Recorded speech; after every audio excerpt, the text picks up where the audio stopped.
핸들을 꽉 움켜쥐고 있던 제 손에 땀이 배어들었습니다. 고속도로 한복판이었어요. 시속 100km로 달리고 있었죠. 그런데 갑자기 옆자리에 앉은 아내 은진의 손이 제 허벅지 위로 올라왔습니다. 여보, 지금 안 돼. 위험해. 제가 다급하게 말했지만 은진은 멈추지 않았어요. 오히려 더 깊숙이 손을 밀어 넣으며 속삭였습니다. 오빠, 저 참을 수가 없어요. 저기 휴게소 들어가요. 식은 땀이 등줄기를 타고 흘러내렸습니다. 뒷차의 경적 소리가 요란했어요. 제가 차선을 제대로 유지하지 못하고 있었던 거죠. 58년을 살면서 이렇게 아찔한 순간이 또 있었을까요? 저는 김낙훈입니다. 58세, 작지만 탄탄한 철강 회사를 운영하고 있어요. 젊은 시절 사업 실패로 이혼의 쓴맛을 본 후 20년간 오직 일에만 매진했습니다. 그렇게 다시 일어섰죠. 이제는 경제적으로 여유로운 삶을 살고 있습니다. 그런 제가 56세의 12살 연하인 은진을 만났어요. 친구의 소개로 골프장에서 처음 봤을 때 44세라는 나이가 믿기지 않을 만큼 아름다웠습니다. 밝고 적극적인 성격도 매력적이었어요. 1년의 연애 끝에 우리는 결혼했습니다. 행복했어요. 처음 몇 달은요. 그런데 결혼 6개월이 지나면서 저는 감당할 수 없는 상황에 빠지게 됐습니다. 은진의 성욕이 끝이 없었거든요. 아침에도, 점심에도, 저녁에도. 식당에서 밥을 먹다가도, 지금처럼 운전을 하고 있을 때도, 사업상 술자리를 마치고 지쳐서 집에 돌아왔을 때도 은진은 저를 원했습니다. 처음에는 좋았어요. 솔직히 말하면 첫 번째 결혼에서는 경험하지 못했던 적극적인 아내의 모습이 신선했거든요. 하지만 갈수록 제 58세의 체력으로는 따라갈 수가 없었습니다. 더 큰 문제는 제가 거절할 때마다 은진이 보이는 반응이었어요. 눈물을 흘리거나 자신을 사랑하지 않는다며 서운해했습니다. 그때는 몰랐어요. 은진의 끝없는 욕구 뒤에 어떤 상처가 숨어 있었는지. 이제부터 들려드릴 이야기는 제 실제 경험입니다. 황혼에 재혼한 한 남자가 겪은 예상치 못한 시련과 그 속에서 발견한 진실에 관한 이야기죠. 여러분이라면 어떻게 하셨을까요? 사랑하는 사람의 끝없는 요구 앞에서 여러분은 어떤 선택을 하시겠습니까? 이 이야기를 끝까지 들어주시고 댓글로 여러분의 소중한 경험과 조언을 나눠주시면 정말 큰 힘이 될 것 같습니다. 그럼 지금부터 시작하겠습니다. 시청 전 구독과 좋아요, 그리고 알람 설정해주시면 매일 새로운 이야기로 찾아뵙겠습니다. 제 이야기를 하려면 좀 과거로 돌아가야 할 것 같아요. 지금의 제가 어떻게 이런 상황에 처하게 됐는지 이해하시려면 말이에요. 저는 김낙훈, 올해 58세입니다. 경기도 안산에서 작은 철강 회사를 운영하고 있어요. 직원이 30명 정도 되는 규모죠. 크지는 않지만 그래도 업계에서는 꽤 알아주는 회사입니다. 하지만 처음부터 이렇게 여유로웠던 건 아니에요. 젊은 시절 제 인생은 정말 파란만장했습니다. 28살에 결혼을 했어요. 그때는 정말 사랑에 빠져서 결혼했죠. 아내는 동네 선배의 소개로 만난 2살 어린 여자였습니다. 결혼 초반 몇 년은 행복했어요. 아이는 없었지만 우리는 나름 잘 지냈습니다. 그런데 제가 30대 초반에 친구와 함께 사업을 시작하면서 모든 게 틀어졌어요. 철강 유통업이었는데 처음에는 잘 나가는 것 같았습니다. 문제는 IMF가 터지면서 시작됐죠. 거래처들이 줄줄이 부도가 났고 저희도 막대한 손실을 입었습니다. 빚더미에 앉게 됐어요. 집도 날리고 차도 팔고 그야말로 밑바닥까지 떨어졌습니다. 그 과정에서 아내와의 관계도 금이 가기 시작했어요. 매일같이 독촉 전화가 걸려오고 채권자들이 집 앞에서 기다리는 날들이 계속됐습니다. 아내는 점점 지쳐갔어요. 저도 마찬가지였고요. 결국 결혼 10년 만에 우리는 이혼했습니다. 38살 때였죠. 아내가 먼저 이혼을 요구했어요. 그때 아내가 한 말이 아직도 귀에 생생합니다. 저와 함께 있으면 미래가 보이지 않는다고, 자신의 인생을 살고 싶다고 했어요. 저는 뭐라고 반박할 수가 없었어요. 제가 아내를 행복하게 해주지 못한 게 사실이었으니까요. 그렇게 우리는 헤어졌습니다. 이혼 후 저는 악착같이 일했어요. 다시는 이런 바닥을 경험하고 싶지 않았거든요. 낮에는 공사장에서 용접 일을 하고 밤에는 대리운전을 했습니다. 주말에는 철강 자재 운반 일도 했어요. 그렇게 5년을 악착같이 돈을 모았습니다. 그리고 다시 작은 철강 유통 사업을 시작했어요. 이번에는 혼자서 아주 작게 시작했습니다. 실패의 경험이 있었기에 더 신중하게 움직였어요. 다행히 사업은 잘 풀렸습니다. 성실하게 일하고 약속을 지키고 거래처와의 신뢰를 쌓아가니 조금씩 회사가 커졌어요. 50대에 들어서면서는 제법 안정적인 궤도에 올랐습니다. 하지만 뭔가 허전했어요. 돈은 있는데 함께 나눌 사람이 없었거든요. 주말이면 텅 빈 집에서 혼자 TV를 보거나 골프를 치러 다니는 게 전부였습니다. 그런 제 모습을 안타깝게 본 친구 동식이가 어느 날 말을 꺼냈어요. 동식이는 제가 20년 넘게 알고 지낸 사업 파트너이자 절친한 친구입니다. 나쿠나, 너 언제까지 혼자 살 거야? 나이도 이제 환갑이 다 됐는데 여자라도 한번 만나봐. 동식이의 말에 저는 손사래를 쳤어요. 아니야. 나 혼자 사는 게 편해. 괜히 또 누구 만나서 고생할 필요 있나. 하지만 동식이는 포기하지 않았습니다. 몇 달 동안 계속 권유했어요. 그러다가 결국 제가 지쳐서 한 번만 만나보겠다고 했죠. 그렇게 해서 만난 사람이 은진이었습니다. 2년 전 봄이었어요. 4월 초 벚꽃이 한창 피던 때였습니다. 동식이가 예약한 경기도 남양주의 한 골프장에서 만나기로 했어요. 골프장 주차장에 도착했을 때 제 심장이 두근거렸습니다. 이게 얼마만인가 싶었어요. 이혼 후 20년 동안 여자를 제대로 만나본 적이 없었거든요. 동식이가 손을 흔들며 다가왔어요. 그리고 그 옆에 한 여자가 있었습니다. 나쿠나, 이쪽이 내가 말했던 은진 씨야. 처음 봤을 때 제 첫인상은 정말 이쁘다는 거였어요. 44세라는 나이가 믿기지 않을 정도로 젊어 보였습니다. 날씬한 체형에 환한 미소, 그리고 밝은 눈빛이 인상적이었어요. 안녕하세요. 한은진이에요. 동식 씨한테 나쿤 씨 이야기 많이 들었어요. 은진의 목소리는 부드러웠어요. 악수를 청하는 그녀의 손이 작고 따뜻했습니다. 아, 네. 김나쿤입니다. 저도 얘기 들었습니다. 어색하게 인사를 나누고 우리는 골프를 치러 나갔어요. 처음에는 긴장해서 말도 제대로 못했습니다. 그런데 은지는 정말 밝은 사람이었어요.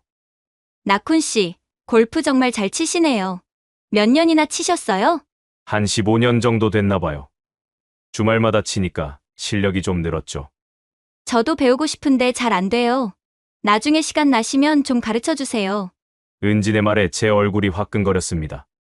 오랜만에 느껴보는 감정이었어요. 골프를 마치고 우리는 클럽하우스에서 식사를 했습니다. 동식이 부부와 은진, 그리고 저. 넷이서 담소를 나누는 시간이 생각보다 편안했어요. 은진은 동식이 아내의 대학 후배였다고 했습니다. 이혼한 지 5년 됐고 아이는 없다고 했어요. 지금은 강남에서 작은 꽃집을 운영하고 있다고 했습니다. 나쿤 씨는 사업을 하신다고 들었어요. 무슨 일 하세요? 철강 유통업이에요. 건설 현장이나 공장에 철강 자재를 공급하는 일이죠. 아, 그렇군요. 힘든 일 하시네요. 처음에는 힘들었는데 이제는 괜찮아요. 일이 몸에 배니까요. 그날 헤어지면서 은진이 먼저 연락처를 물어봤어요. 나쿤 씨, 연락처 좀 주실래요? 골프 정말 배우고 싶거든요. 그렇게 우리는 연락을 주고받기 시작했습니다. 처음에는 일주일에 한두 번 정도 문자를 보냈어요. 안부를 묻거나 골프 얘기를 하거나 날씨 이야기를 했습니다. 그러다가 한 달쯤 지났을 때 제가 먼저 식사를 제안했어요. 은진 씨, 시간 되시면 식사 한번 같이 할까요? 좋아요. 언제가 편하세요? 우리는 주말에 만나기로 했습니다. 서울 강남의 한 조용한 한식당에서 만났어요. 그날 은지는 연한 베이지색 원피스를 입고 있었습니다. 정말 예뻤어요.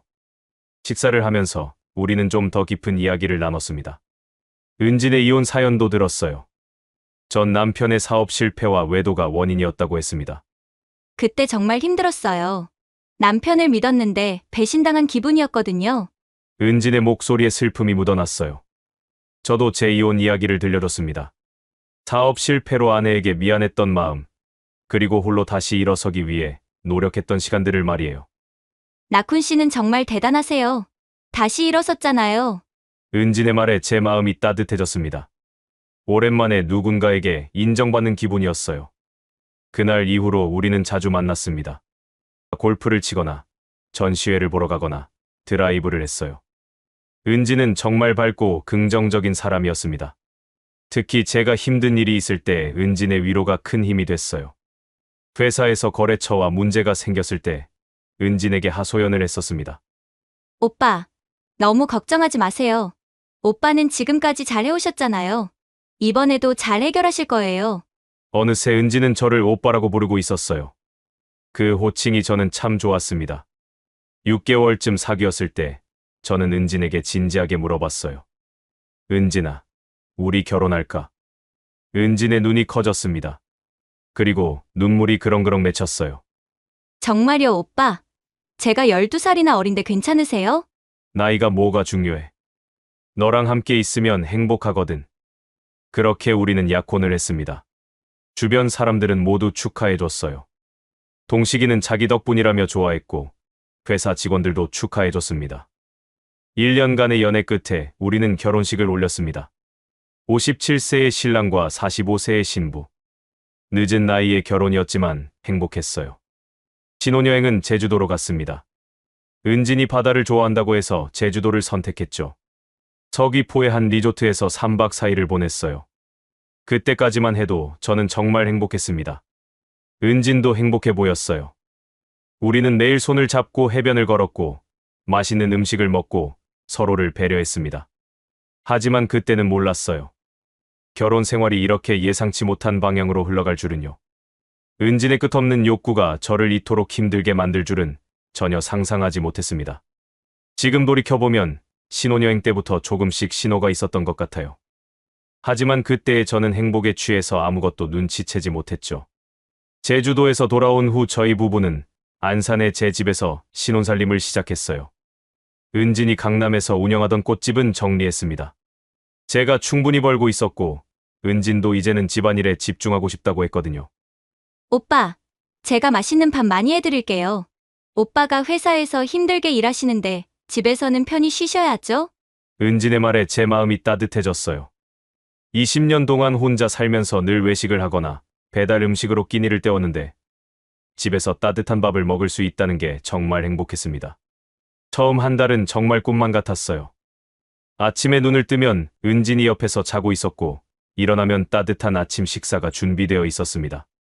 회사에서 일하는 동안에도 은진이 보내는 문자 메시지가 큰 힘이 됐어요. 오빠, 점심은 드셨어요? 오늘 저녁은 오빠가 좋아하시는 갈비찜 할게요. 저녁에 집에 돌아가면 은진이 활짝 웃으며 맞아줬습니다.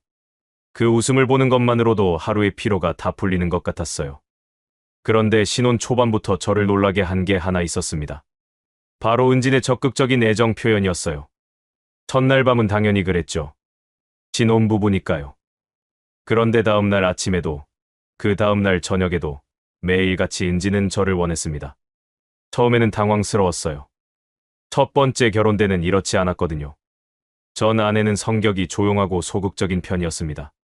부부관계도 한 달에 서너 번 정도였고 대부분 제가 먼저 요구했었죠. 그것도 조심스럽게요. 그런데 은지는 달랐어요. 제가 소파에 앉아서 TV를 보고 있으면 뒤에서 팔을 감아 안았습니다. 씻고 나오면 은진이 침대에 누워서 저를 기다리고 있었어요. 오빠, 이리 와요. 은진의 목소리는 부드러우면서도 확신에 차 있었습니다. 제가 가끔 피곤하다고 하면 은진은 제 어깨를 주무르면서 말했어요. 오빠, 제가 피로 풀어드릴게요. 그렇게 시작된 마사지는 늘 같은 방향으로 흘러갔습니다.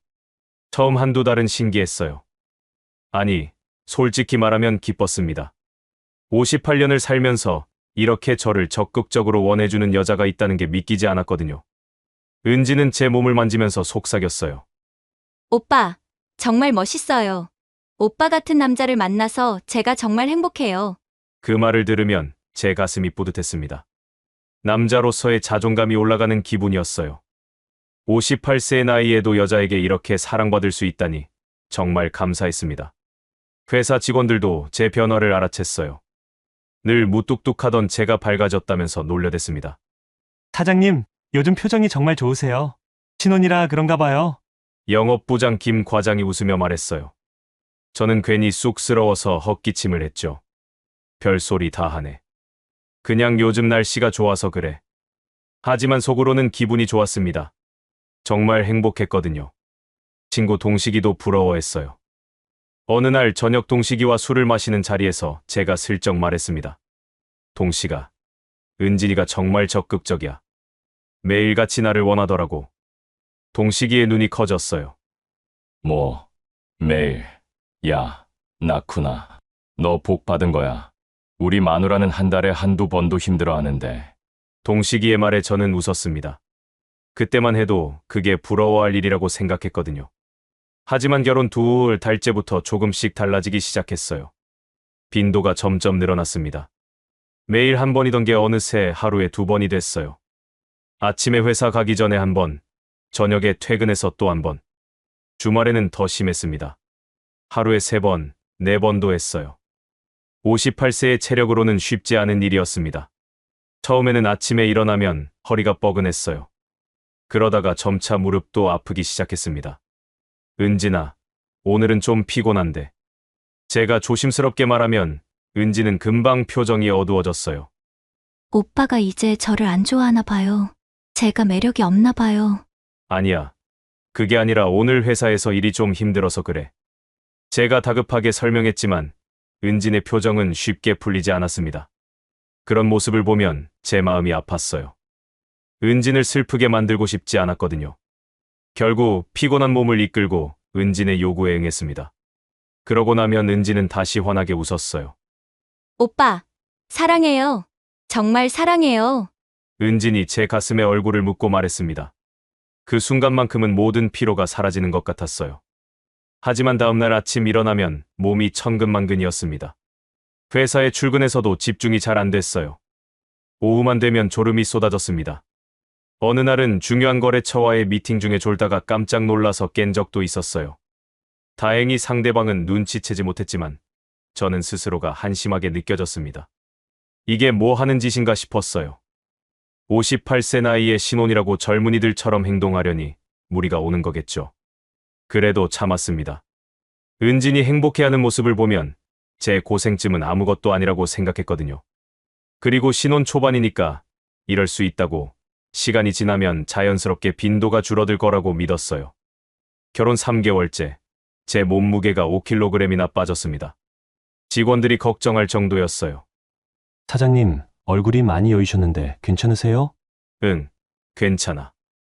요즘 운동을 좀 해서 그래. 거짓말이었죠. 운동은 무슨 운동이에요. 밤마다 은진과의 관계로 체력이 고갈되고 있었던 겁니다. 그래도 그때까지만 해도 저는 행복하다고 생각했어요. 아니, 행복하다고 믿으려고 노력했습니다. 은진은 다른 면에서는 정말 좋은 아내였거든요. 집안일도 완벽하게 해냈고 제가 좋아하는 음식을 만들어줬습니다. 회사 일로 스트레스 받을 때 위로도 잘해줬어요. 다만 그 한 가지, 성적인 욕구만 좀 강할 뿐이었습니다. 이 정도는 충분히 감수할 수 있어. 은진이가 나를 그만큼 사랑하는 거잖아. 저는 스스로에게 그렇게 말했어요. 하지만 마음 한구석에서는 작은 불안감이 자라고 있었습니다. 이게 계속될 수 있을까? 내 나이에 이 빈도를 유지할 수 있을까? 하지만 그런 생각을 하는 제 자신이 한심하게 느껴졌어요. 남자가 아내의 사랑을 부담스러워하다니, 이게 말이 되나 싶었습니다. 그리고 무엇보다 은진을 실망시키고 싶지 않았어요. 저를 이렇게 원해주는 여자를, 이렇게 사랑해주는 아내를 제가 지켜줘야 한다고 생각했습니다. 그래, 조금만 더 노력하면 돼. 시간이 지나면 자연스럽게 안정될 거야. 저는 그렇게 스스로를 다독였습니다. 하지만 제 예상은 완전히 빗나갔어요. 시간이 지날수록 상황은 더 악화됐거든요. 결혼 3개월이 지나고 4개월째로 접어들면서 은진의 요구는 더욱 빈번해졌습니다. 그리고 더 적극적으로 변했어요. 그때는 몰랐습니다. 이게 시작에 불과하다는 걸, 앞으로 제가 겪게 될 일들이 얼마나 힘든지를 말이에요. 결혼 6개월째, 제 인생에서 가장 힘든 시기가 시작됐습니다. 그날은 평범한 목요일 저녁이었어요. 거래처 사장님과 중요한 미팅이 있어서 강남의 한 일식집에서 저녁 식사를 했습니다. 계약건이 잘 성사돼서 기분이 좋았어요. 사케를 몇 잔 마셨는데 술이 좀 과했던 것 같습니다. 밤 10시쯤 집에 도착했어요. 현관문을 열고 들어서는데 은진이 반갑게 맞아줬습니다. 오빠, 어서 와요. 많이 피곤하시죠? 응, 좀 그래. 오늘 술을 좀 많이 마셨어. 제 몸은 비틀거렸어요. 머리도 지끈거렸고요. 그냥 씻고 바로 자고 싶었습니다. 오빠, 먼저 샤워하고 오세요. 제가 숙취해소 음료 준비해 놓을게요. 은진의 배려가 고마웠어요. 샤워를 하고 나왔는데 은진이 얇은 잠옷을 입고 침대에 앉아 있었습니다. 뭔가 심상치 않은 분위기였어요. 오빠, 이리 와요. 은진아, 미안한데 오늘은 정말 피곤해. 그냥 자자. 제가 말했지만 은진은 제 손을 잡아당겼습니다. 오빠, 제가 오늘 하루 종일 기다렸어요. 오빠 생각하면서요. 은진의 목소리에 애원이 섞여 있었어요. 제 머리는 지끈거렸고 몸은 천근만근이었습니다. 하지만 은진의 그 눈빛을 보니 거절할 수가 없었어요. 그날 밤은 정말 힘들었습니다. 술 기운 때문에 몸이 제대로 반응하지 않았거든요. 은진은 더욱 적극적으로 나왔고 저는 억지로라도 은진을 만족시켜야 한다는 압박감에 시달렸어요. 1시간쯤 지나서 겨우 끝이 났습니다. 은진은 만족스러운 표정으로 제 품에 안겼지만 저는 그대로 기절하듯 잠들어 버렸어요. 다음날 아침 일어났을 때 온몸이 쑤셨습니다. 숙취에다가 전날 밤의 피로까지 더해져서 움직이기가 힘들었어요. 하지만 회사에 가야 했습니다. 그날부터 비슷한 일이 반복됐어요. 회사 일로 술을 마시고 들어오는 날이면 은진은 더욱 적극적이었습니다. 마치 제가 술을 마시고 오는 날을 기다리기라도 한 것처럼요. 어느 날은 정말 충격적인 일이 있었어요. 주말에 은진과 함께 인천 월미도로 드라이브를 갔습니다. 바닷바람을 쐬며 기분 좋게 운전하고 있었는데 갑자기 은진이 제 허벅지에 손을 올렸어요. 은진아, 지금 뭐 하는 거야? 오빠, 저 참을 수가 없어요. 그때가 고속도로 한복판이었습니다. 제가 아무리 말려도 은진은 멈추지 않았어요. 결국 다음 휴게소에 급하게 들어갔습니다. 휴게소 화장실에서 은진의 요구에 응했어요. 누가 들어올까봐 조마조마했고 이런 상황 자체가 너무 당황스러웠습니다. 58년을 살면서 이런 경험은 처음이었거든요. 그 일이 있고 나서 일주일 후에는 더 황당한 일이 벌어졌어요. 주말 저녁, 은진과 함께 집 근처 이탈리안 레스토랑에서 식사를 했습니다. 분위기 좋은 곳이었어요. 파스타를 먹고 와인을 마시면서 즐거운 시간을 보내고 있었죠. 그런데 갑자기 은진이 테이블 밑에서 제 다리를 만지기 시작했어요. 은진아, 지금 뭐 하는 거야? 여기 사람들 많아. 제가 작은 목소리로 말했지만 은진은 웃기만 했습니다. 오빠, 아무도 몰라요. 재밌잖아요. 재미있기는요. 저는 식은땀이 났어요. 주변 테이블에 사람들이 앉아 있었고 웨이터가 왔다 갔다 하고 있었습니다. 은진아, 제발. 나중에 집에 가서. 하지만 은진은 오히려 화장실로 가자고 했어요. 저는 정중히 거절했지만 은진의 표정이 금세 어두워졌습니다. 오빠가 저를 사랑하지 않나 봐요. 결국 식사를 대충 마치고 집으로 돌아왔어요. 차 안에서 은진은 계속 삐쳐 있었고 집에 도착하자마자 저를 침실로 끌고 갔습니다. 그날 밤도 은진을 만족시키느라 정신이 없었어요. 끝나고 나서 은진은 다시 환하게 웃었지만 저는 속으로 한숨을 쉬었습니다. 이게 정상인가? 부부 생활이 원래 이런 건가? 하지만 누구에게도 물어볼 수가 없었어요. 남자가 아내의 성적 요구를 감당하지 못한다고 하면 놀림감이 될 것 같았거든요. 일주일이 멀다 하고 비슷한 일이 반복됐습니다. 평일에는 매일 밤, 주말에는 하루에 3번, 4번씩이었어요. 제 58세의 체력으로는 도저히 감당할 수 없는 수준이었습니다. 회사에서도 문제가 생기기 시작했어요. 피곤함 때문에 집중력이 떨어졌고 중요한 회의 중에 졸기도 했습니다. 직원들의 보고를 제대로 듣지 못해서 같은 질문을 반복하기도 했어요. 영업부장 김 과장이 조심스럽게 물어왔습니다. 사장님, 요즘 많이 피곤해 보이시는데 괜찮으세요?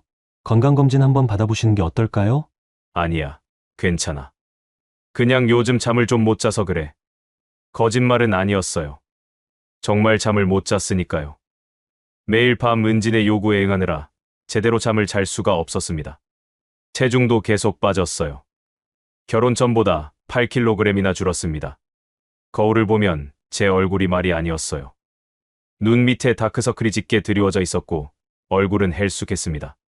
그런데 더 큰 문제는 은진이 제 거절을 전혀 받아들이지 못한다는 거였어요. 어느 날 정말 피곤해서 은진의 요구를 거절했습니다. 은진아, 미안한데 오늘은 정말 안 될 것 같아. 몸이 너무 안 좋아. 그러자 은진이 울기 시작했어요.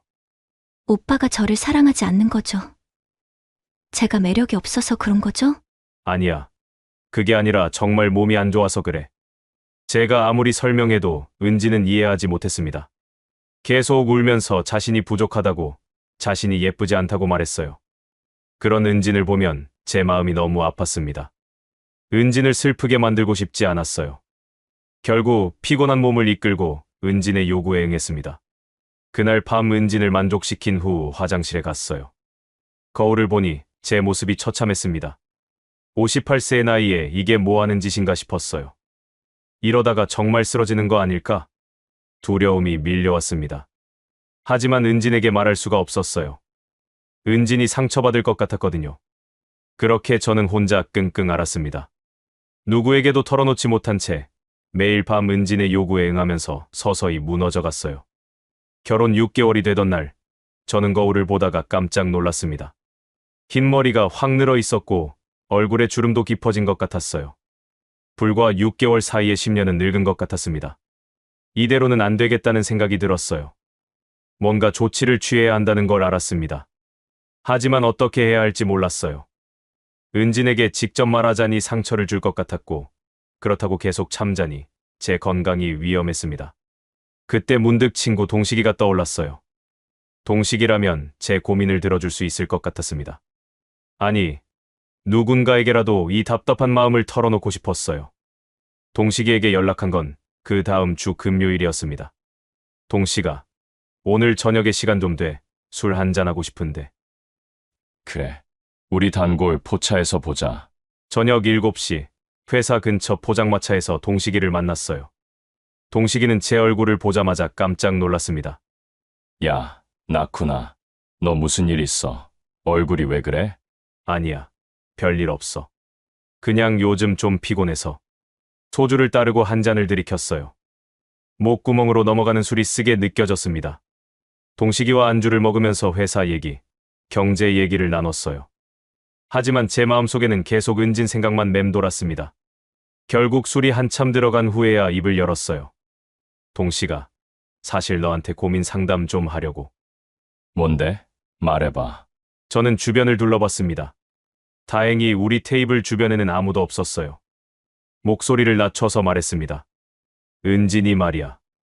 그게 성욕이 좀 강한 편이야. 동식이의 눈이 커졌어요.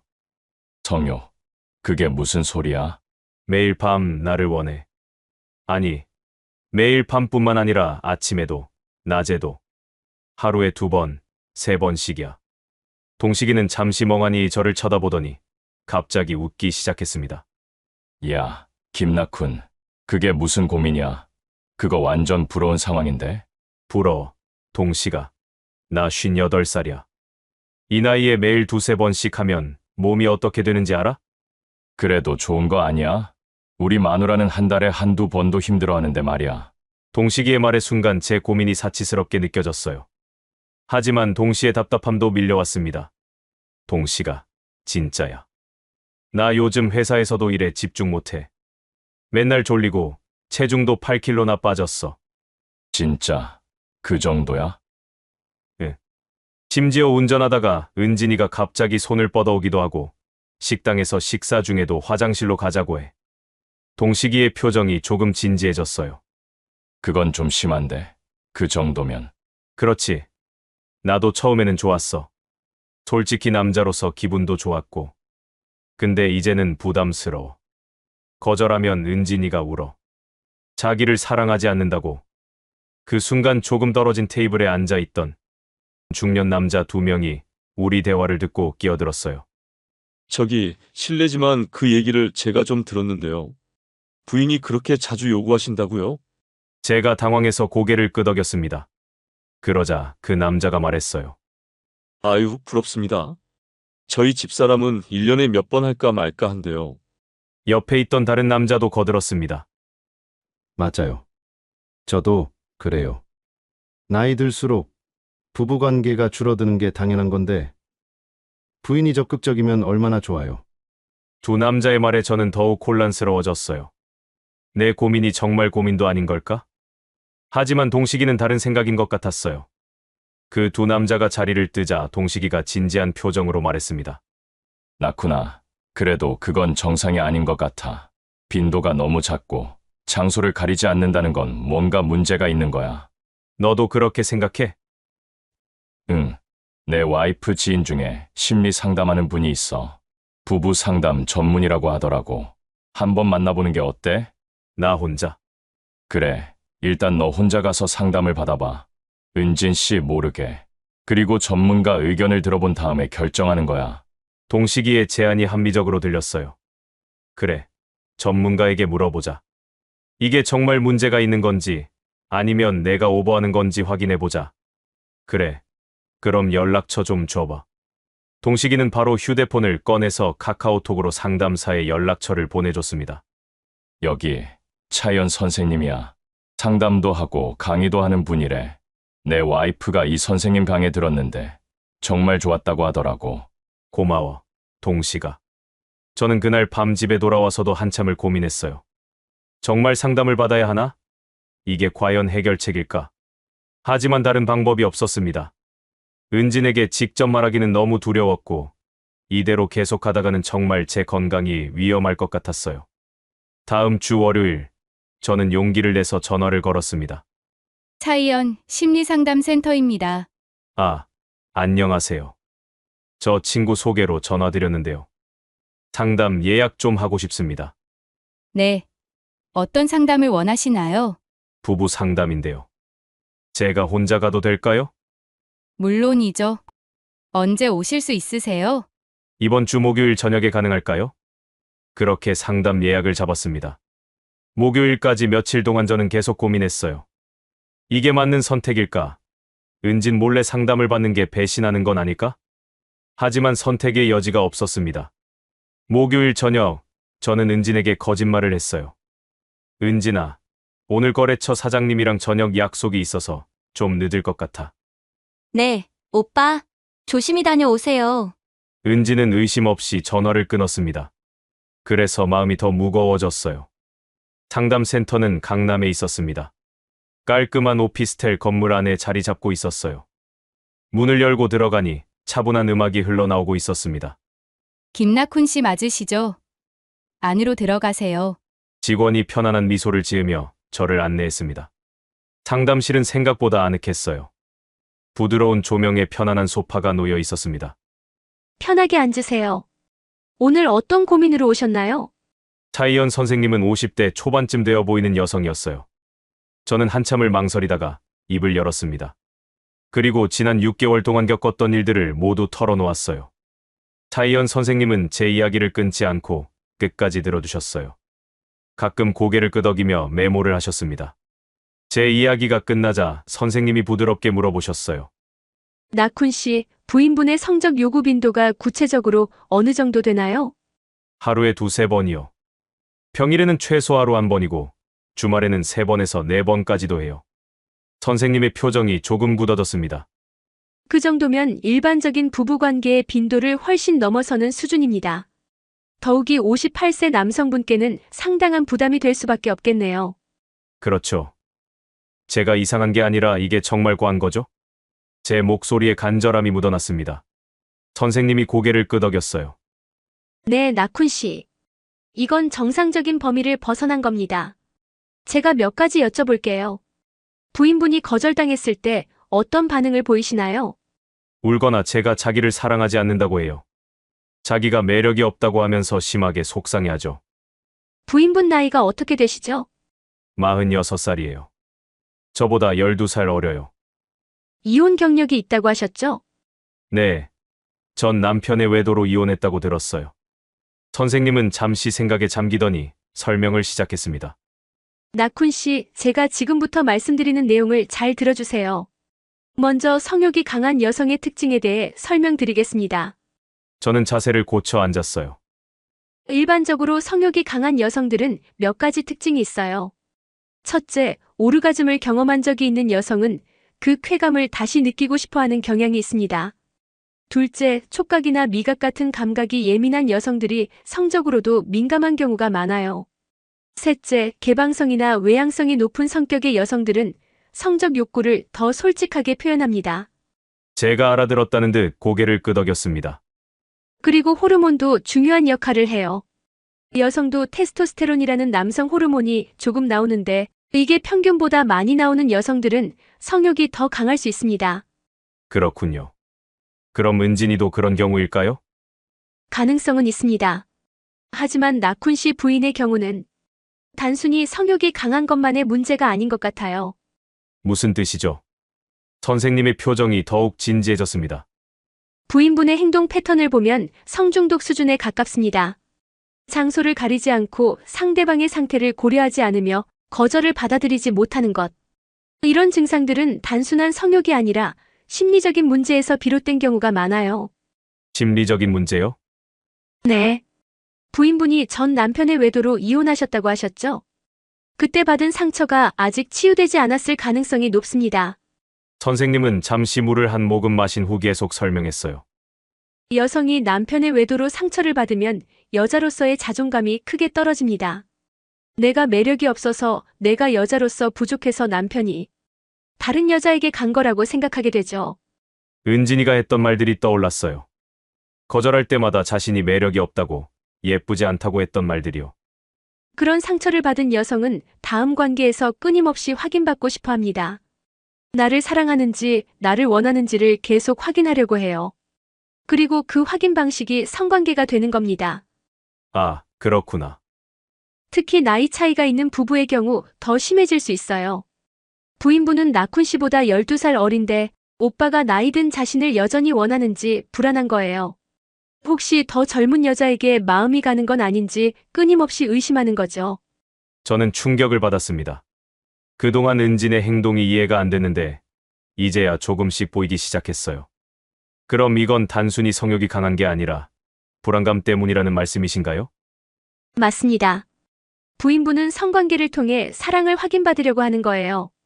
나쿤 씨가 자신을 원할 때만 자신이 가치 있다고 느끼는 겁니다. 이건 매우 위험한 패턴이에요. 위험하다니요. 이런 패턴은 악순환을 만듭니다. 나쿤 씨가 거절하면 부인은 더 불안해지고 더 불안해질수록 더 자주 확인받고 싶어 해요. 그러면 나쿤 씨는 더 부담스러워지고 거절이 잦아지면 부인의 불안은 더 커지는 거죠. 정확히 그래요. 악순환이에요. 그리고 이렇게 계속 가다 보면 부부관계가 깨질 수도 있습니다. 나쿤 씨는 건강을 해치고 부인은 결국 자신이 사랑받지 못한다고 확신하게 되니까요. 그럼 어떻게 해야 하죠? 제가 뭘 해야 하나요? 선생님이 따뜻한 눈빛으로 저를 바라봤어요. 가장 중요한 건 솔직한 대화입니다. 부인과 진지하게 대화를 나눠야 해요. 나쿤 씨의 상태를 솔직하게 말씀하시고 부인의 불안감에 대해서도 얘기를 나눠야 합니다. 대화요. 그런데 은진이가 상처받을까봐 걱정돼요. 그래서 함께 상담을 받으시는 게 좋습니다. 저 같은 전문가가 중간에서 도와드리면 훨씬 수월하게 대화할 수 있어요. 함께 상담을요? 네. 부부 상담을 통해 부인의 불안감을 다루고 건강한 관계를 만드는 방법을 찾아가는 겁니다. 그리고 중요한 건 성관계가 사랑의 유일한 증명이 아니라는 걸 부인이 이해하도록 도와야 해요. 선생님의 말씀에 희망이 보이기 시작했어요. 부인은 다른 방식으로도 사랑받고 있다는 걸 느껴야 합니다. 말로 자주 사랑을 표현하고 스킨십도 성관계가 아닌 다른 방식으로 하고 함께 시간을 보내는 것. 이런 것들이 모두 사랑의 표현이라는 걸 알아야 해요. 제가 그런 표현을 잘못했던 것 같아요. 워낙 과묵한 성격이라서요. 그것도 문제가 될 수 있어요. 나쿤 씨가 말로 사랑을 표현하지 않으니까 부인은 다른 방식으로 확인받으려고 하는 거예요. 성관계로 말이죠. 아, 제가 잘못한 것도 있네요. 잘못이라기보다는 서로의 필요를 이해하지 못했던 거죠. 나쿤 씨는 부인의 불안감을 몰랐고 부인은 나쿤 씨의 한계를 몰랐던 겁니다. 상담은 1시간 반 정도 진행됐어요. 선생님은 마지막으로 당부의 말씀을 하셨습니다. 나쿤 씨, 이번 주 안으로 부인과 진지한 대화를 나눠보세요. 그리고 다음 주에 함께 오시면 제가 도와드리겠습니다. 부인도 분명 고통스러워하고 있을 거예요. 이제는 함께 치유해 나가야 합니다. 감사합니다. 선생님. 정말 큰 도움이 됐어요. 상담센터를 나오면서 제 마음이 한결 가벼워졌습니다. 문제가 뭔지 알게 됐고 해결 방법도 보이기 시작했으니까요. 하지만 동시에 걱정도 됐어요. 은진과 어떻게 대화를 시작해야 할지, 은진이 제 말을 받아들일지 확신이 서지 않았습니다. 그래도 해야 했어요. 이대로는 우리 둘 다 행복할 수 없으니까요. 상담을 받고 나서 며칠 동안 저는 은진과 어떻게 대화를 시작할지 고민했어요. 수없이 머릿속으로 시뮬레이션을 돌렸지만 실제로 입을 떼기는 쉽지 않았습니다. 그러던 어느 금요일 저녁이었어요. 그날은 회사에 특별한 일이 없어서 일찍 퇴근했습니다. 집에 도착하니 은진이 저녁 준비를 하고 있었어요. 오빠, 왜 이렇게 일찍 왔어요? 오늘은 오빠랑 천천히 저녁 먹을 수 있겠네요. 은진의 환한 미소를 보니 마음이 무거워졌어요. 이런 말을 꺼내면 저 미소가 사라질 텐데. 저녁을 먹으면서도 저는 계속 망설였습니다. 은진은 평소처럼 밝게 회사 이야기를 물어보고 자기가 낮에 본 TV 프로그램 얘기를 했어요. 식사를 마치고 설거지를 하는 은진의 뒷모습을 보면서 저는 결심했습니다. 더 이상 미룰 수 없어. 오늘 해야 해. 은진아, 설거지 끝나면 거실에서 얘기 좀 하자. 네? 무슨 얘기요? 중요한 얘기야. 은진의 표정이 살짝 굳어졌어요. 뭔가 심상치 않다는 걸 느낀 것 같았습니다. 설거지를 마친 은진이 소파에 앉았어요. 저도 은진 옆에 앉았습니다. 오빠, 무슨 일이에요? 표정이 안 좋아요. 은진아, 우리 결혼한 지 6개월 됐지. 네, 그렇죠. 나는 너랑 결혼해서 정말 행복해. 그건 진심이야. 저도요, 오빠. 그런데 왜 갑자기 이런 얘기를? 저는 심호흡을 했어요. 그리고 용기를 내서 말했습니다. 은진아, 솔직하게 말할게. 나 요즘 너무 힘들어. 힘들다니요. 무슨 말이에요? 우리 부부 생활 말이야. 빈도가 너무 잦아서 내 체력이 감당이 안 돼. 은진의 얼굴이 하얗게 질렸어요. 그게 무슨 말이에요? 나는 58살이야. 젊었을 때처럼 할 수가 없어. 요즘 회사에서도 일 집중이 안 되고 체중도 많이 빠졌어. 솔직히 걱정될 정도야. 은진의 눈에 눈물이 고이기 시작했습니다. 오빠가 저를 싫어하는 거죠. 제가 너무 많이 요구한 거죠? 아니야. 그게 아니라.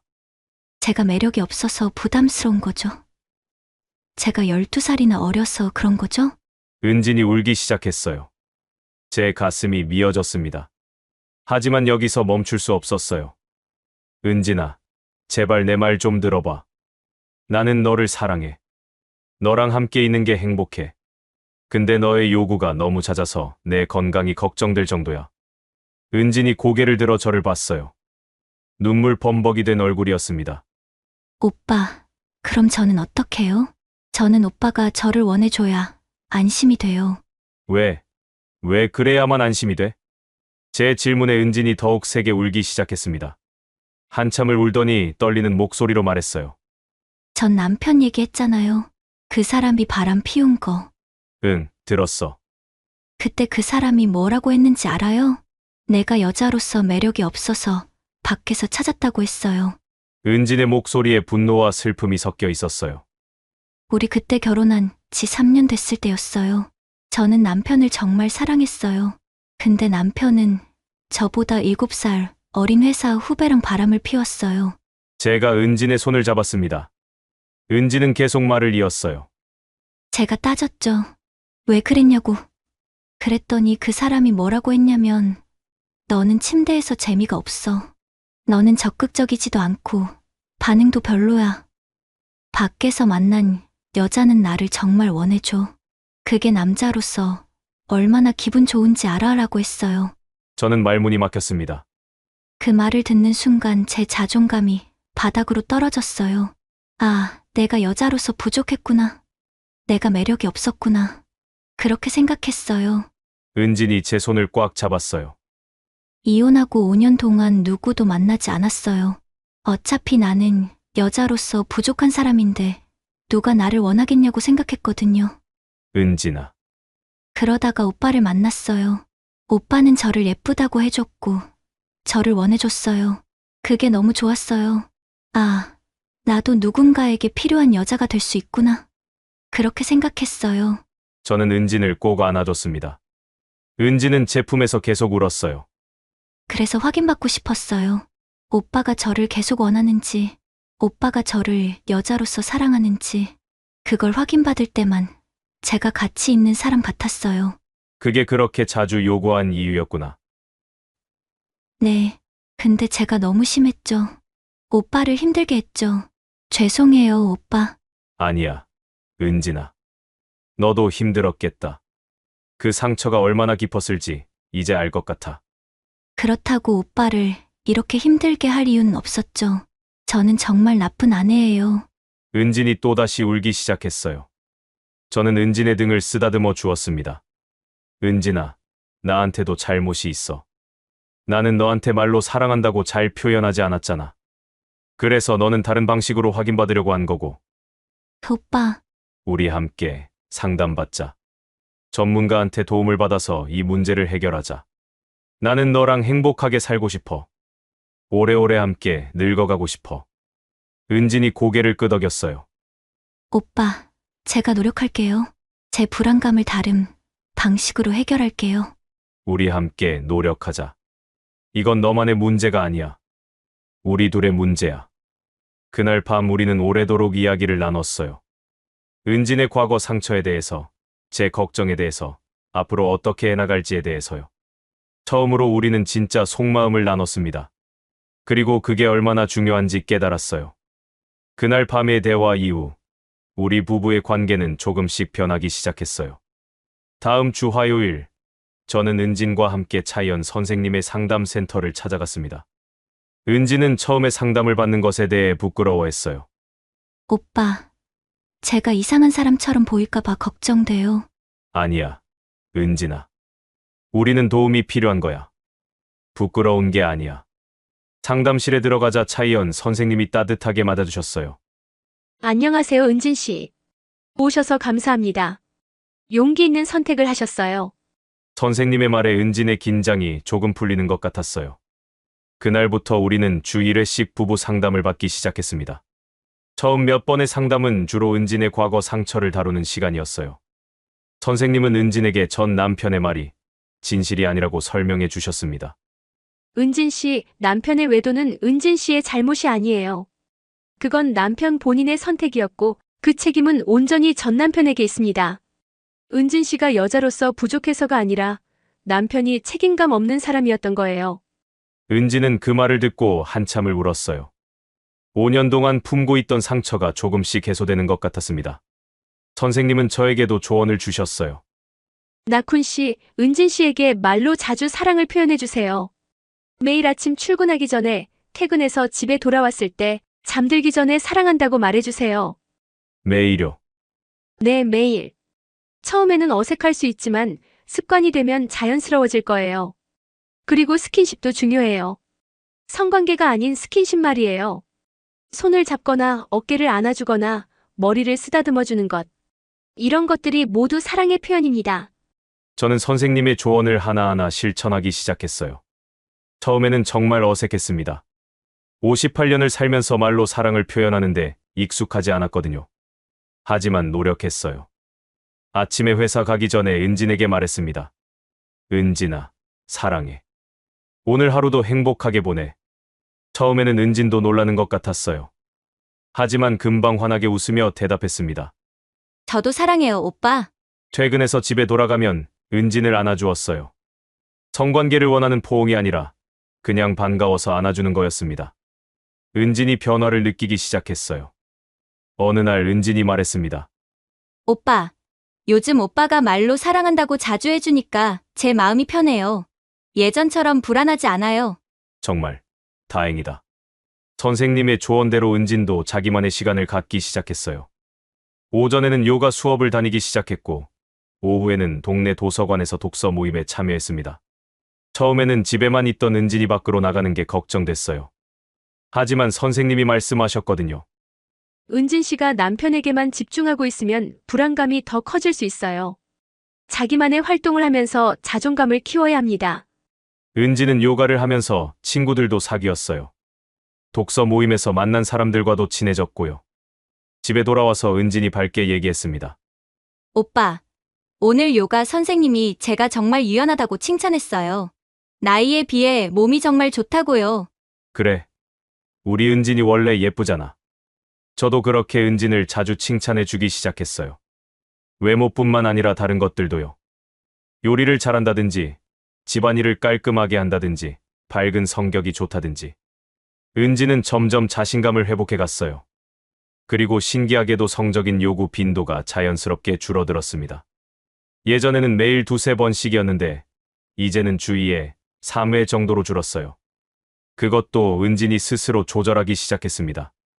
오빠, 오늘은 오빠가 피곤해 보이니까 그냥 안고 자요. 은진의 이런 배려가 정말 고마웠어요. 3개월 정도 상담을 받고 나서 우리 부부는 새로운 균형을 찾았습니다. 부부 관계의 빈도는 적절한 수준으로 조정됐고, 저도 건강을 회복했어요. 체중도 원래대로 돌아왔고, 회사에서 일할 때 집중력도 좋아졌습니다. 직원들이 말했어요. 사장님, 요즘 표정이 정말 좋아지셨어요. 밝아 보이세요. 그래, 고마워. 은진도 달라졌어요. 예전처럼 불안해하지 않았고 자신감이 생겼습니다. 무엇보다 우리는 서로에게 솔직해질 수 있게 됐어요. 어느 날 저녁 소파에 나란히 앉아서 TV를 보고 있을 때 은진이 말했습니다. 오빠, 제가 오빠를 많이 힘들게 했죠? 아니야. 우리 둘 다 서로를 이해하지 못했던 거야. 이제는 알았어요. 사랑이 꼭 그런 식으로만 표현되는 게 아니라는 걸요. 응, 나도 알았어. 말로, 행동으로 더 자주 표현해야 한다는 걸. 은진이 제 손을 잡았어요. 오빠, 고마워요. 저를 포기하지 않고 함께 해결하려고 해줘서. 나도 고마워. 솔직하게 마음을 열어줘서. 그날 밤 우리는 오래도록 손을 잡고 앉아 있었어요. 성관계가 아니라 그냥 손을 잡고 있는 것만으로도 충분히 행복했습니다. 이제 1년이 지났어요. 우리는 여전히 행복하게 살고 있습니다. 물론 가끔 은진의 불안감이 올라올 때도 있어요. 하지만 이제는 대화로 풀어나갈 수 있습니다. 은진아, 요즘 좀 불안해 보이는데 무슨 일 있어? 아니에요. 그냥 오빠가 요즘 회식이 잦아서 조금 그랬어요. 내가 늦게 들어가니까 불안했구나. 미안해. 앞으로는 회식 전에 미리 알려줄게. 그리고 은진아, 나는 너만 사랑해. 고마워요, 오빠. 이렇게 대화하면 은진의 불안감은 금방 가라앉습니다. 저도 변했어요.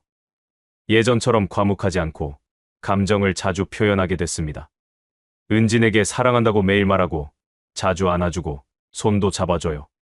그리고 깨달았습니다. 사랑은 숫자가 아니라 마음이라는 거요. 하루에 몇 번 하느냐가 중요한 게 아니라 얼마나 진심으로 서로를 아끼느냐가 중요한 겁니다. 지금 우리 부부는 주 2회 정도 관계를 갖고 있어요. 58세의 제 체력에 딱 맞는 빈도입니다. 그리고 양보다 질이 훨씬 좋아졌어요. 서로를 배려하고 서로의 몸과 마음을 이해하면서 하는 관계는 예전과는 차원이 다릅니다. 은지는 이제 요가 강사 자격증을 따려고 공부하고 있어요. 자기만의 꿈을 키워가고 있습니다. 저도 은진을 전폭적으로 지원하고 있고요. 어제 은진이 말했어요. 오빠, 제가 요가 강사가 되면 오빠도 제 첫 번째 학생이에요. 오빠 몸 건강하게 만들어 드릴게요. 그래. 내가 첫 번째 학생이 될게. 우리는 이제 진짜 부부가 된 것 같아요. 서로의 상처를 이해하고 서로의 한계를 인정하고 함께 성장해 나가는 부부 말이에요. 황혼의 재혼, 그것도 12살 나이 차이가 나는 재혼이 쉽지 않다는 걸 알았습니다. 하지만 포기하지 않고 함께 노력하면 충분히 행복할 수 있다는 것도 알게 됐어요. 여러분, 긴 이야기 끝까지 들어주셔서 정말 감사합니다. 제 이야기를 들으시면서 어떤 생각이 드셨나요? 혹시 비슷한 고민을 하고 계신 분이 계신가요? 저는 이 경험을 통해 정말 많은 걸 배웠습니다. 무엇보다 대화의 중요성을 깨달았어요. 제가 만약 혼자 끙끙 앓다가 참다가 폭발했더라면 우리 부부는 아마 깨졌을 겁니다. 그리고 전문가의 도움을 받는 것도 전혀 부끄러운 일이 아니라는 걸 알았어요. 차이연 선생님의 도움이 없었다면 저희는 문제의 본질을 파악하지 못했을 거예요. 은진의 행동이 단순히 성욕이 강해서가 아니라 과거의 상처와 불안감 때문이었다는 걸 알게 된 게 가장 큰 수확이었습니다. 그걸 알고 나니 은진을 이해할 수 있었고 함께 해결책을 찾을 수 있었어요. 지금도 가끔 힘들 때가 있습니다. 58세의 나이에 46세 아내와 보조를 맞춰가는 게 쉽지만은 않거든요. 하지만 서로 사랑하고 서로를 이해하려고 노력하니까 충분히 행복하게 살 수 있어요. 황혼의 나이에 재혼을 고민하시는 분들이 계시다면 제 이야기가 조금이나마 도움이 됐으면 좋겠습니다. 나이 차이가 있는 부부라면 더더욱 대화가 중요합니다. 서로의 필요를 이해하고 서로의 한계를 인정하고 함께 맞춰가는 거죠. 그리고 성생활에 대해서도 솔직하게 대화할 수 있어야 해요. 이건 부끄러운 게 아닙니다. 부부 사이에서 정말 중요한 부분이거든요. 서로의 체력과 욕구를 고려해서 적절한 균형을 찾아야 합니다. 가장 중요한 건 사랑은 숫자로 증명되는 게 아니라는 점입니다. 지금 이 순간에도 비슷한 고민으로 힘들어하시는 분들이 계실 거예요. 혼자 끙끙 앓지 마세요. 배우자와 솔직하게 대화를 나누세요. 필요하다면 전문가의 도움을 받으세요. 부끄러운 일이 전혀 아닙니다. 그리고 기억하세요. 문제가 있다는 건 관계가 끝났다는 뜻이 아니에요. 오히려 더 깊이 이해하고 성장할 수 있는 기회입니다. 저와 은진이 그랬던 것처럼요. 오늘도 이 이야기를 들어주신 모든 분들께 감사드립니다. 여러분의 부부 생활에도 행복이 가득하시길 바랍니다. 구독과 좋아요, 그리고 알림 설정 부탁드려요. 여러분의 응원이 저에게 큰 힘이 됩니다. 그리고 댓글로 여러분의 이야기도 들려주세요. 서로의 경험을 나누면서 위로하고 응원할 수 있으면 좋겠습니다. 감사합니다.